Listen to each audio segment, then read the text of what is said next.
Today we have Carter Monson of Aristada Enterprises with us.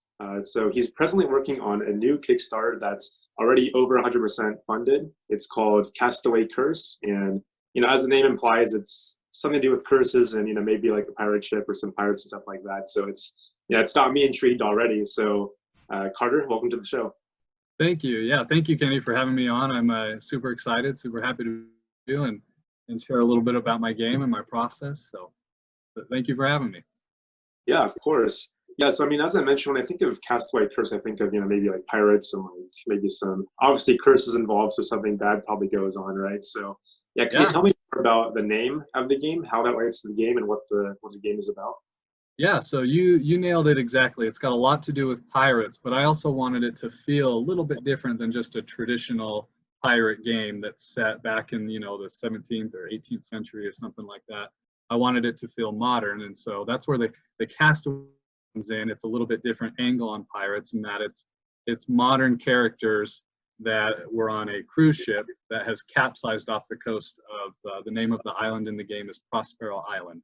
So your characters have crash landed on this island, and now they're trapped there by the curse, by the ghost of an ancient pirate named Captain Dread Red, who's keeping them there and tormenting them and making for them to escape without one of the characters defeating his ghost. So not everyone has to defeat his ghost, but if one of the characters defeats his ghost, it's over. And again, the main twist of the game is that even though one character defeated his ghost, they don't automatically win. The player that has played the game well, played the game the best with the best strategy and collected the most doubloons, they're the winner of the game. So that summarizes the name Castaway and then Curse. Yeah, I think you have the board game with you. Could you show us what it looks like? Yeah, I'd be happy to. So I have a copy here, all shrink wrapped and everything. Nice. There's a little bit of a glare. I feel like it takes up a lot of the camera. I might back up. There you go. Big box. Nice. Yeah, I love the artwork on the characters. They look, really fun. Really like there's stuff going on, right? So I know that's really cool. Whimsical, right? They're all in a little bit of a panic. Yeah, definitely. And so, you mentioned how your game plays, and you mentioned that it's, there is one winner, right? As I imagine. Yep. But it's kind of is it a little bit of a collaboration before there's a winner, or is it all single on your own? It's mainly competitive. It's a competitive area control game. So you're trying to keep command or control of areas on the island that help you to generate more doubloons and help your character to level up or advance as the game goes on. And so yeah, that's it's mainly competitive. If you wanted to strategize and be cooperative a little bit, you could help another player to complete their conquest cards, is what I call them, or what they're called in the game. As the characters progress and advance, they complete conquest cards to do that. And so you could kind of partner up with one person or a couple. And again, it could be good strategy for you to kind of push them towards fighting Dread Red and thinking they're going to win while you're busy, collecting doubloons elsewhere. So there could be an element of that, but I wouldn't define it as a cooperative game. It's mainly competitive and area control. You mentioned character progress. Could you touch a bit more on that? Yeah, in fact, I have one right here. So in the game, each person gets a little character passport booklet. Oh, nice. And so I'll flip it open so you can see here. But you start out as a castaway. So this is like your little character booklet that you get. And then each time you level up or progress your character, you get you level up, you advance, right? They're called conquest cards in the game. They define specific areas on the game map that need to be under your control at one point in time. And so if you have control of the areas defined on your card, you discard that card and your character levels up, advances one time, and it increases your abilities. How many cards you can draw, how many doubloons you steal from an opposing player if you catch them in one of your booby traps. And so that's how that mechanic works. It's one of my favorite parts of the game. The character illustrations are really fun. They're really funny, and I think it makes for a lot of interesting strategy that changes every game. You try to decide how badly do I want to focus on these conquest cards, because you can't fight Dread Red until you've completed all of your conquest cards. And so one player might strategize and say, okay, I can see that Dread Red's treasure chest is gaining a lot of doubloons. I have a lot of motivation to race through my conquest cards and defeat him. Whereas another player might be saying, I'm having a really hard time completing these. This is not going well for me. I'm just going to areas in the cards that I have and keeping them under my control. And so, like I was saying, it'll change every game. Your strategy might change, and you might be the one that goes for Dread Red one game, and you might say, forget it. I'm just getting my this time. Yeah, I think the whole mechanic or the concept of characters, progressing or changing, that's to me that's very unique, and that's really cool. I'm sure it adds a lot of replay value as well to this game. I'd like to think so. Yeah, I think it's a lot of fun. I've noticed with a lot of groups and playthroughs, playtests that we've done, it's been a lot of fun. Not so much the first time people play it. I think some people get a little bit bummed. They didn't realize that they were maybe getting a little too hung up on the conquest cards, while another player, I mean, everyone's always upset when they don't win, Yeah. But then when they come back and play it a second or third time, I get it. The player that collects the most doubloons wins the game. And so my strategy is going to change this time. I realize that I shouldn't feel too upset if I'm taking longer to either complete those cards, or if I'm maybe deciding to just disregard them entirely. And so it's fun when players, play it 3, 4, 5, 6 times. They say, okay, now it's a lot more fun. The replayability is a lot of fun because my strategy has changed every time. Yeah. And I remember now that the doubloons are what matters most. Collect your doubloons, win the game. Cool. Yeah, you mentioned like playing multiple times. I was curious, how long would an average game last? Average game is probably about an hour. I'd say about 50 minutes. And it changes a lot with how many people play. It's 2 players to 6 players. And the time range is about 40 minutes to 80 minutes. So each additional player, 2 players is about 40 minutes consistently, if the players already know how to play the game. And each new player adds about another 10 minutes to the game. Okay. Yeah, very cool. I was curious, what is the target audience for your game? What kind of people would enjoy this game, and why should they be excited about this game? So target audience, I think, are definitely families that have teenage children. I think if you have children, I think a 10-year-old could do well with this game. But I would say the best audience, mom and dad, and anyone with 1 kid to, 4 kids or more, and unfortunately you're gonna have to take turns because there's only 6 players. But teenage kids, probably 12 to 18, would be happiest with this. And I think they should be excited. I think anyone that's played a game like Ticket to Ride will really love this game. I think it'll be really have something new that it doesn't play like Ticket to Ride, obviously, but if you like Ticket to Ride, I think you'll love this game, and you'll love having, I think, a new take on something that's about that level of simplicity. So I this to be a really good time for families and people that love just that pirate theme, collect doubloons, progress, and become pirates, and catch your friends with your booby traps. You get to feel smart. You get to feel like you're a pirate. You get to feel clever laying your booby traps and taking command of certain areas. So to get to the point, I'd say families, with 12 to 18-year-old kids. Obviously, adults are going to love it too. And something I learned as well watching playtests and playthroughs is that a lot of times parents, I think, every game has families who have their house rules, and this game, I think, lends itself well to families being able to tweak some rules the way that they like them, and also mom and dad getting to feel like they have a little bit of control. I mean, say I had an 18-year-old son or daughter who's very smart, very competitive, and a 12-year-old daughter or son that wants to play really badly, and so they're, we're getting in the game with them, and the 12-year-old has just as good a chance as the 18-year-old, and mom and dad can kind of help facilitate for them. You can be as cutthroat as you want, or you can kind of play in a way that helps everyone to feel involved. I think they'll feel involved naturally, but I like games that kind of give mom and dad that control too, to get everyone interested, a reason to get away from the computer or the phone or the TV for a little while. Everyone's going to be invested. Everyone's going to have a good time, and everyone's going to feel like they have a fair chance throughout the entire course of the game. You don't know who has the most doubloons between your opponents, and so everyone, I feel, through those play tests, it was very nice to see in the way that I'd planned, in that everyone feels invested at all times. There's never an obvious clear winner at all times. Nice.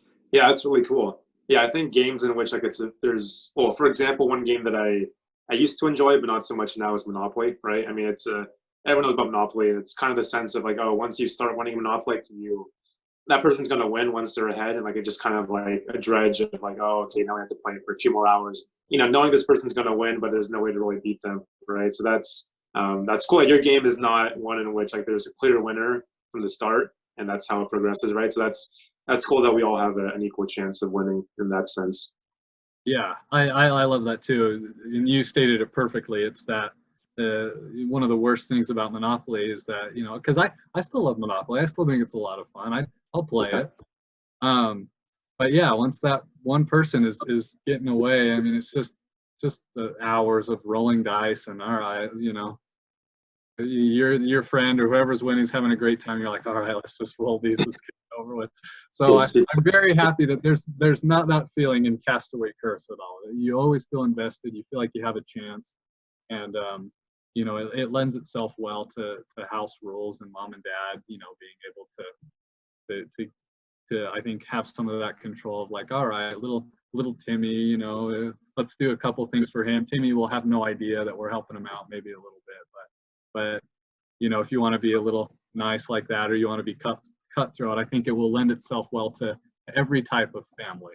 So that's awesome. Yeah, so I love the pirate theme of your game, and I love the illustrations and all of that. I was curious, was there any like inspiration, whether that be from other like pirate games or other different games, that inspired your game? The artwork, didn't really have like an inspiration in and of itself. I love the artwork though. I think we just lucked out and found a great artist that did incredible work, and so I feel extremely fortunate that I found him. But the theme in the game itself comes from some of just, this is a very deep love, passion I have for this game. I obviously I love it. It's my baby. And so there are some movies and things in the past that inspired me. I already mentioned Ticket to Ride. I really like that book. I think, but I did not want to copy it at all. No one ever does. I wanted this to be completely fresh, completely new and different. So board game wise, I would say a little bit of Risk and a little bit of Ticket to Ride were probably some of the biggest influences on some of the gameplay, but not all. And then another big influence is growing up, I love some of those pirate movies. One of my favorites, I love Treasure Island, and you remember Muppet Treasure Island? You saw ones like that. There's like old classic movies like Muppet Treasure Island, or an old Disney one, Blackbeard's Ghost, that I loved. And so some of the inspiration of like a ghost pirate theme came from that. And that's what sparked, I think, some of the original idea of something that felt like a lot of fun to me, kind of a whimsical ghost pirate kind of thing, and some of that playful pirate lore, Muppet Treasure Island, like I said. And then the Castaway component came in when I thought about how can I make this feel like I'm not just throwing you back into that time, but maybe make it feel more like it could happen to you today. And so that's where the inspiration came around. Maybe a little bit of the movie with Tom Hanks, Castaway, that might have influenced it a little bit too. I like that movie, and so that would be probably the main influences there. All those movies and a few of those board games. Awesome. Yeah, that's really cool to hear. Yeah, one thing I noted when looking at your Kickstarter and your website was that there's a bunch of cool components in the game. Could you talk more about? I mean, you showed already the passport, right? Could you talk more about the other components in the game? Yeah, all the components. In fact, I have some more here. You know, of the metal doubloons. I apologize, the light's not very good, but yeah, the components. It was a real for me that this game just feel extremely high quality. Every single part, every single piece.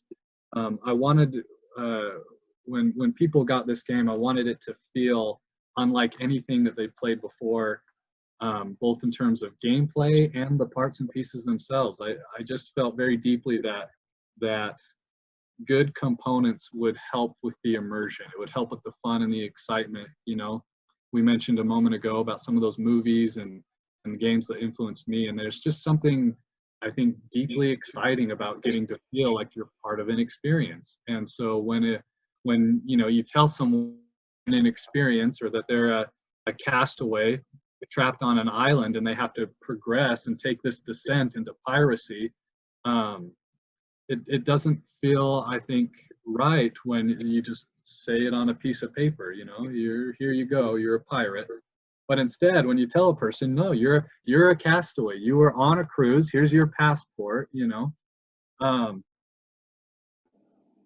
it just feels so right to me. It feels so exciting. I think to get those components right helped to capture the vision I had that I wanted you to feel, and some of that magic I felt when I was a kid of watching, like I said, Blackbeard's Ghost or Muppet Treasure Island. Like, oh, this could happen. You know what I mean? This isn't, you know, obviously these ideas are always crazy. You know, they're fun, they're, you know, fantasy, but it feels real, and these components just really help. And so a lot of the components that I got are actually from multiple manufacturers. They don't just come from one little factory or big factory in China. They're not, you know, cookie cutter. Every single part and piece is unique.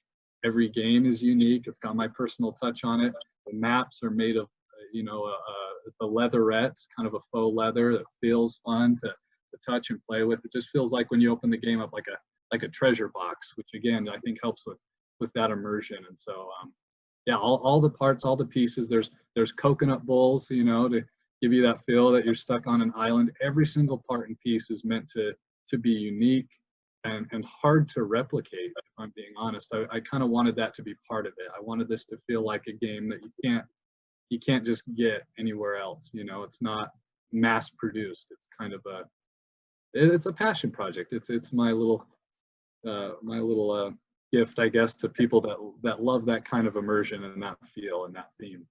Yeah, it sounds very immersive. It's really cool to hear all of that. I mean, I can see the high quality already. I mean, just seeing the passport and seeing the unique items, the coconuts you mentioned. I mean, I could definitely see myself getting very immersed in a game like this with all these unique parts. And you know, that's really cool. Like, to me, that's a unique experience. I played lots of board games, but you know, very few of them have like this high level of quality, I would say.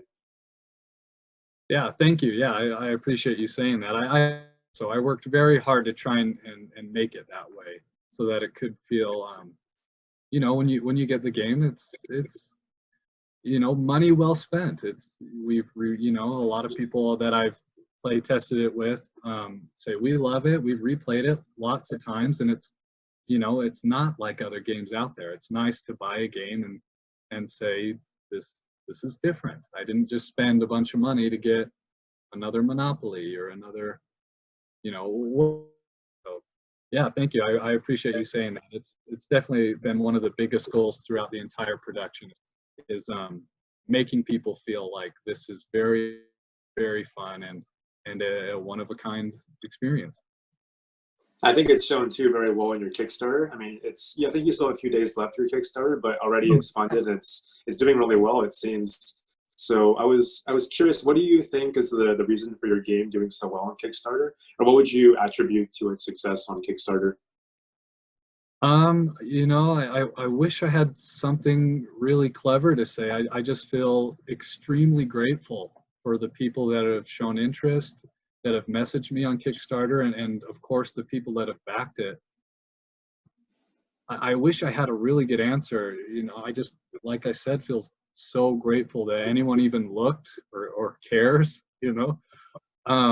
I hope that the success that I've been lucky enough to see and have on Kickstarter is because people do notice the amount of work that's gone into it. It looks, I hope when you see it, unlike a game that you've seen before, it looks different than anything else out there.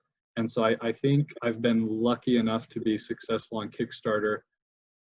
I hope because people are excited for the obvious quality that's there in the game, and the chance to see something that will be a new experience. You know, like I said, I just feel extremely happy and grateful that people even notice or care. And if I had to guess why it's been successful, I think it's just people excited at seeing the look and the feel of this game, and that they're picking up on that this is different, you know. I definitely agree with that. I mean, it's obviously put lots of work in it. You mentioned you've been working on this for, over 18 months, I believe, right? So Yeah. You've spent lots of time getting, unique parts of the game components, right? So it's, yeah, a lot of effort, I'm sure, has been put into this, and it's been very apparent through what I can see. So I'm sure that's, that's translated well for you and your success with this game too. Yeah, thank you. Yeah, and I would say that's exactly it. Is hopefully, it just the hard work shows, and hopefully it'll be a worthwhile gift or game for families or anyone that tries it. I think the work hopefully shows and pays off for people. Definitely. If people want to learn more about your game, where can they go to discover more, to learn more about you as well? Yeah, to maybe not to learn more about me. I mean, if you want to learn more about me, my Facebook, my name is Carter Monson. You can check me out. The game is it'll be best to follow on CastawayCurse.com to always watch for updates, anything that's going on after the Kickstarter campaign is over. CastawayCurse.com will have the most recent updates and news and info on anything happening with me or the game. And then yeah, I mean, if you care about what's going on with me, then, which I promise probably isn't anything too special, then my name's Carter Monson. You just follow me on Facebook or something. Cool. Yeah, perfect. Yeah, well, thanks so much, Carter. Definitely appreciate learning more about you and about your game. And it's been a pleasure to really see the process behind this game too. I think a lot of people, they see games, they don't really see the process behind them, and it's good that your process has been one of the real high quality and perseverance and really working hard, right? So definitely appreciate your time with me today. Thank you very much. It's been really exciting to talk with you as well. I'm so excited to see your guys's your game as well. Sheep cards, Sheep, right? That's right. Yeah, I'm watching you now. I'm following you guys on Instagram. I'm looking forward to your release date as well. So thank you so much for talking with me, and I'm going to be watching you guys. I'm excited to see your progress, and I'm looking forward to backing your game and supporting you guys. So awesome. Yeah, thanks, Carter.